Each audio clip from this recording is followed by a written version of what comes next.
Serhou Guirassy relance la Guinée avec brio. Mohamed Salah libéré par Oussama Hassan. Bonsoir à tous et merci de nous suivre sur Afrique Sport pour l'essentiel de l'actualité sportive africaine de ce samedi 12 octobre 2024. Nous l'ouvrons avec Efongue Liongo Brudel après sa victoire contre la Tanzanie, 1-0 petitement jeudi dernier à l'occasion de la 3e journée des éliminatoires de la CAN 2025. La République démocratique du Congo fait face à un nouveau forfait avant le match retour. Mardi prochain, Timothy Fayulu ne figurera pas sur la feuille de match à Dar es Salaam, remplaçant jeudi comme Lionel Mpassi alors que Dimitri Berthaud a été reconduit dans le but des Léopards. Le gardien du FC Sion a été contraint de déclarer forfait sur blessure, a annoncé la Fédération congolaise de football, l'association FECOFA, vendredi soir. Pour le remplacer, le local Efongue Liongo Brudel du Maniema Union a été appelé en renfort. Le portier de 25 ans s'est mis en évidence cette saison en Ligue des champions africaine,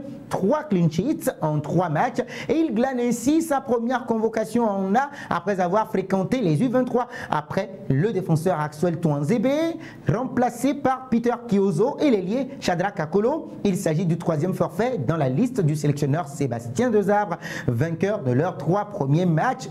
Bien évidemment de ces éliminatoires, les Congolais seront officiellement qualifiés pour la phase finale en cas de nouveau succès. Nous filons justement au Maroc avec Walid Regragui, avec Yassine Bounou, 33 ans à Al-Hilal comme titulaire et Mounir El Kajaoui, 35 ans, Renaissance Sportive Berkane. La sélection du Maroc est bien équipée au poste de gardien de but. Néanmoins, les 2 portiers prennent de l'âge et le sélectionneur Walid Regragui cherche naturellement à préparer l'avenir après avoir régulièrement fait appel à El Mehdi Benabid, 26 ans, qui évolue à l'Asfar de Rabat comme 3e gardien depuis 1 an et demi. Le technicien a décidé d'innover pour la double confrontation contre la Centrafrique, comptant pour les éliminatoires de la CAN 2025 ce samedi et mardi. Eh bien oui, c'est Salah Eddine Chiab du Masfes qui a été appelé pour la première fois dans sa liste à 31 ans en raison de son bon début de saison en Botola. Néanmoins, Walid Regragui ne s'en cache pas,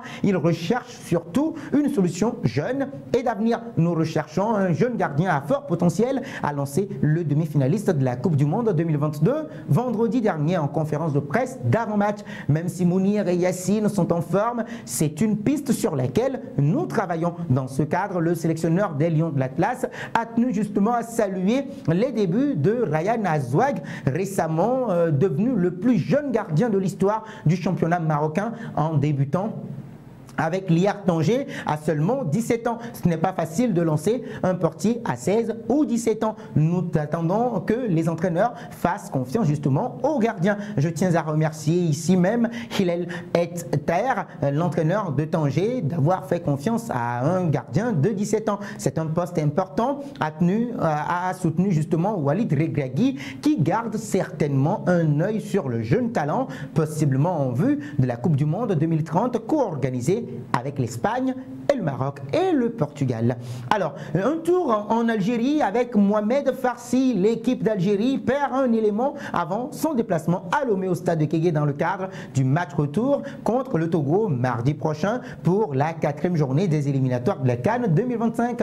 Peu de temps avant le départ du groupe, la Fédération algérienne de football FAF a annoncé ce samedi le forfait de l'arrière droit touché à l'entraînement vendredi dernier. Remplaçant contre les éperviers du Togo à Annaba, Farsi avait été sorti du banc en fin de match, plus exactement à la 83e minute en remplacement de Saïd Benrahma. Il fêtait alors sa 2e cape seulement avec les Verts après sa première apparition avec les doubles champions d'Afrique le 10 septembre dernier face au Libéria, victoire 0-3. Et donc cette fois, il avait été titularisé 5 jours après avoir été laissé sur le banc contre la Guinée équatoriale, succès 2-0. Avec le forfait de Youssef Attal, Aïssa Mandi occupait justement le couloir droit jeudi et il devrait être reconduit au retour avec Saïd Radouani comme doublure. Après le couloir gauche justement amoindri par le forfait de Jaouen Adjam, voilà donc le droit également affaibli.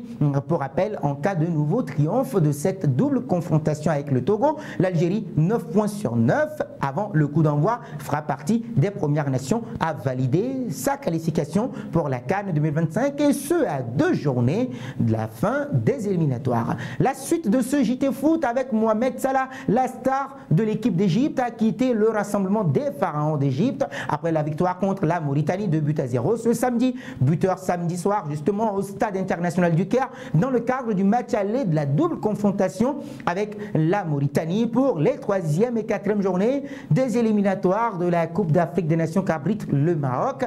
Mohamed Salah ne jouera pas la manche retour à Nouakchott mardi prochain. Le capitaine emblématique des pharaons, aux 101 sélections, 58 buts, a été laissé au repos. L'information annoncée par King Foot ce samedi a été confirmée quelques heures plus tard par Liverpool, lequel a officialisé le retour précoce de son ailier de 32 ans sur les bords de la Mersey.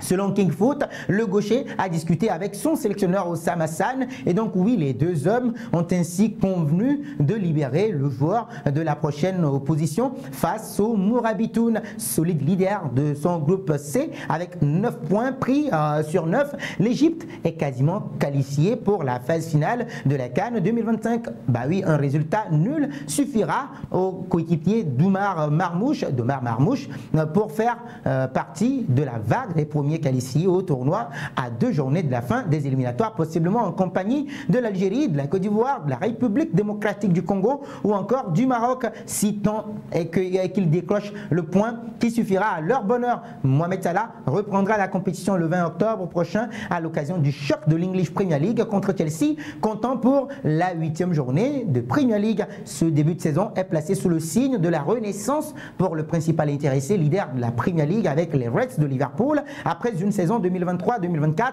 vierge de titre et qui est devenu le 2 octobre dernier l'unique meilleur buteur africain de l'histoire de la Ligue des Champions. Nous terminons avec Serhou Guirassy, dernier de son groupe avec 0 pointé avant le coup d'envoi de ce match-là. Eh bien oui, la Guinée a décroché sa première victoire 4-0 face à l'Éthiopie ce samedi au stade olympique Alassane Ouattara d'Ebimpe à Abidjan en Côte d'Ivoire pour la 3e journée des éliminatoires de la CAN 2025. Pour la première depuis le retour de Michel Dussuet sur le banc du Sili national, eh bien oui, les coéquipiers de Serhou Guirassy se sont imposés sur le score sans appel de 4-0 grâce à un triplé de Serhou Guirassy, auteur justement de ce triplé retentissant en cas d'un nouveau succès mardi prochain combiné à une contre-performance de la Tanzanie. Serhou Guirassy et les siens monteront quand même à la 2e place virtuellement qualificative à la CAN 2025. Ce sera tout pour cette édition. Merci de l'avoir suivi.